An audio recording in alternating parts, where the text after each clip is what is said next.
Hello students, अब हम करने वाले हैं question number 23। State the following. ठीक है, ये दो दिया हुआ है आपको, इसके डेफिनेशंस लिखे हैं। ठीक है, पहला दिया हुआ है Kohlrausch law of independent migration of ions. ठीक है, तो पहला का आप देखते हैं, पहले का क्या हो जाएगा। ये एनसीईआरटी में भी दिया हुआ है। The limiting molar conductivity of electrolyte can be represented at the individual sum of individual of contribution of cation and anion of the electrolyte। अगर एग्जाम्पल से देखें तो मान लो आपका लिमिटिंग मोलर कंडक्टिविटी NaCN की बात कर रहे हो, तो यहाँ पे क्या हो जाएगा, limiting molar conductivity of cation plus anion, आप दोनों का यहाँ पे लिखोगे। ठीक है, ये इसका मतलब हो गया, ये आपको डिफाइन यहाँ पे लिखनी है। ओके, सेकंड पूछा गया है Faraday's law of electrolysis. Faraday law of electrolysis क्या होता है? The amount of chemical reaction which occurs at any electrode during electrolysis by a current is proportional to the quantity of the electricity passed through the electrolyte. तो आपको ये दोनों define लिखने हैं। ठीक है, ओके।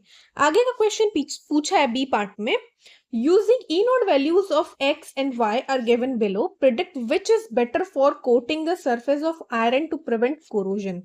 कौन सा दोनों में से बेटर होगा, एक्स या वाई, कि आप दोनों में से किसको as a prevent from corrosion use कर सकते हो। ठीक है, तो सबसे पहले एक बात समझना कि कोरोजन से आपको बचाने के लिए वो यूज करना पड़ेगा जो ज्यादा रिएक्टिव हो। ठीक है, जो पहले ऑक्सीडाइज हो, तभी वो आयरन को बचा पाएगा। ठीक है, तो जिसकी ई नॉट वैल्यू ज्यादा होगी, जिसकी वैल्यू ये ज्यादा होगी, वो उतनी जल्दी ऑक्सीडाइज होगा, मतलब वो उतना ज्यादा रिएक्टिव है ना। जिसकी ई नॉट वैल्यू ज्यादा है, इसका मतलब ये हुआ वो मोर रिएक्टिव है, और अगर वो ज्यादा रिएक्टिव है तो वो ऑक्सीडाइज भी पहले होगा। ठीक है, तो इसीलिए आपको वो आंसर चुनना है जिसकी ई नॉट वैल्यू ज्यादा है।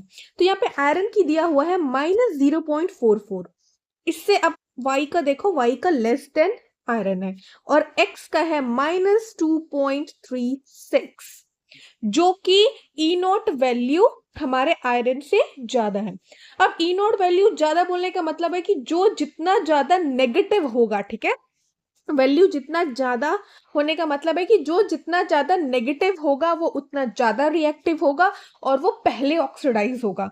तो आप देख सकते हो कि x का दिया हुआ है -2.36, मतलब ये सबसे ज्यादा नेगेटिव है, इसकी जो वैल्यू है वो सबसे ज्यादा रिएक्टिव है। That's why this is more reactive than iron, and x will oxidise first and protect iron from corrosion.